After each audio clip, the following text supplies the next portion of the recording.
Day to day news Bharat में मैं श्रेया शर्मा आपका स्वागत करती हूं। हम वादा करते हैं कि पूरी निष्पक्षता के साथ पत्रकारिता करेंगे और हमारा कोई भी पत्रकार फील्ड में किसी से किसी भी प्रकार का उपहार या विज्ञापन स्वीकार नहीं करता है, आगे भी नहीं करेगा और ना ही किसी को ब्लैकमेल करता है। हम दबे कुचले लोगों की आवाज बनते आए हैं और आगे भी बनेंगे।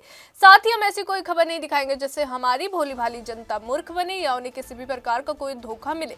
हम लोकतंत्र के चौथे स्तंभ को और अधिक मजबूत करने की पूरी कोशिश कर रहे हैं। बात करते हैं खबर की जो हरियाणा के अंबाला से सामने आ रही है। हरियाणा पुलिस की स्पेशल टास्क फोर्स यानी एसटीएफ को एक बार फिर बड़ी कामयाबी हाथ लगी है। कुख्यात गैंगस्टर लॉरेंस बिश्नोई गैंग के नेटवर्क पर करारा प्रहार करते हुए अंबाला एसटीएफ ने गैंग से जुड़े 4 सक्रिय शूटरों को जो है गिरफ्तार किया है। गुप्त सूचना के आधार पर की गई इस कार्रवाई में पुलिस ने आरोपियों के पास से 3 अवैध पिस्टल और कई जिंदा कारतूस भी बरामद किए हैं। शुरुआती जांच में सामने आया है कि ये चारों शूटर हरियाणा में बड़ी आपराधिक वारदातों को जो है अंजाम देने की तैयारी में थे। फिलहाल सभी आरोपी अंबाला एसटीएफ के रिमांड पर है और उनसे गहन पूछताछ की जा रही है। हरियाणा में संगठित अपराध के खिलाफ चल रही मुहिम के तहत एसटीएफ को एक बड़ी सफलता मिली है। अंबाला एसटीएफ को गुप्त सूचना प्राप्त हुई थी कि लॉरेंस बिश्नोई गैंग से जुड़े कुछ शूटर कुरुक्षेत्र जिले के पिपली इलाके में एकत्र हुए हैं। इनका मकसद हरियाणा के अलग अलग जिलों में गंभीर आपराधिक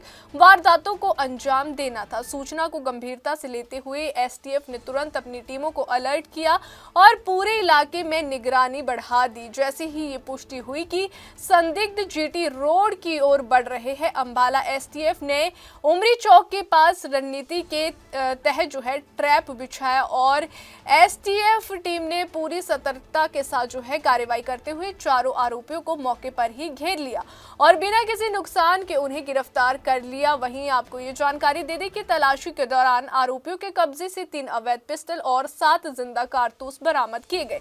वहीं हथियारों की बरामदगी से ये साफ हो गया है कि आरोपी किसी बड़ी वारदात को अंजाम देने की पूरी तैयारी में थे। प्रारंभिक पूछताछ में ये भी सामने आया है कि चारों आरोपी लॉरेंस बिश्नोई गैंग के लिए शूटर के तौर पर काम कर रहे थे और गैंग के निर्देशों पर ही अलग अलग इलाकों में मूवमेंट कर रहे थे। गिरफ्तारी के बाद एसटीएफ ने चारों आरोपियों को कुरुक्षेत्र की माननीय अदालत में पेश किया, जहां से पुलिस को 10 दिन का रिमांड मिला है।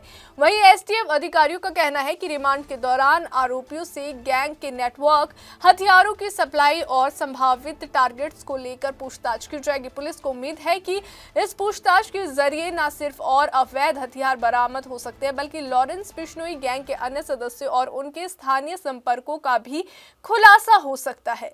इसमें क्या है, हमें एक सीक्रेट इन्फॉर्मेशन मिली थी कि 3-4 लड़के जीटी रोड पे उमरी चौक के पास नाजायज असलों के साथ घूम रहे हैं।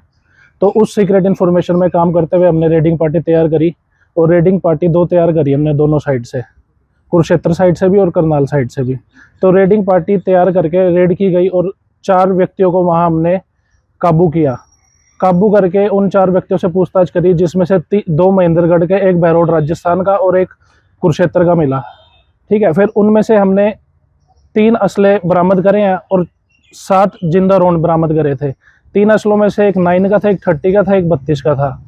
फिर अभी उनसे कल कोर्ट में पेश करके उनका 10 दिन का पुलिस रिमांड लिया है। इन्वेस्टिगेशन जारी है। अभी क्या कुछ करने की फिराक में है? इन्होंने वारदात करनी थी कुरुक्षेत्र में, महेंद्रगढ़ में और रांची झारखंड में, जो अभी तक पूछताछ में आया है।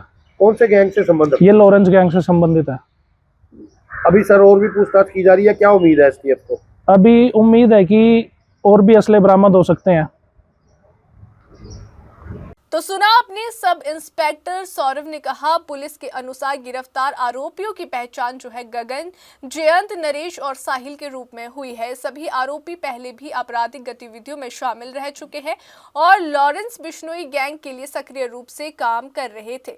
एसटीएफ ये भी जांच कर रही है कि इन आरोपियों को हथियार कहां से मुहैया कराए गए और इनके टारगेट कौन थे। इसके साथ ही ये भी पता लगाने की कोशिश की जा रही है कि गैंग का संचालन किन लोगों के जरिए किया जा रहा था। हरियाणा एसटीएफ की इस कार्रवाई को संगठित अपराध के खिलाफ एक बड़ी सफलता माना जा रहा है। पुलिस का कहना है कि आने वाले दिनों में गैंग से जुड़े अन्य लोगों पर भी शिकंजा कसा जा सकता है। फिलहाल सभी आरोपी एसटीएफ की गिरफ्त में है और पूछताछ के आधार पर आगे की कार्रवाई की जाएगी। अंबाला से राघव विज की रिपोर्ट। अभी के लिए फिलहाल इतना ही। देश और दुनिया की ताजा खबरें जानने के लिए देखते रहिए day to day news Bharat और हमारे चैनल को लाइक, शेयर और सब्सक्राइब करना ना भूलें।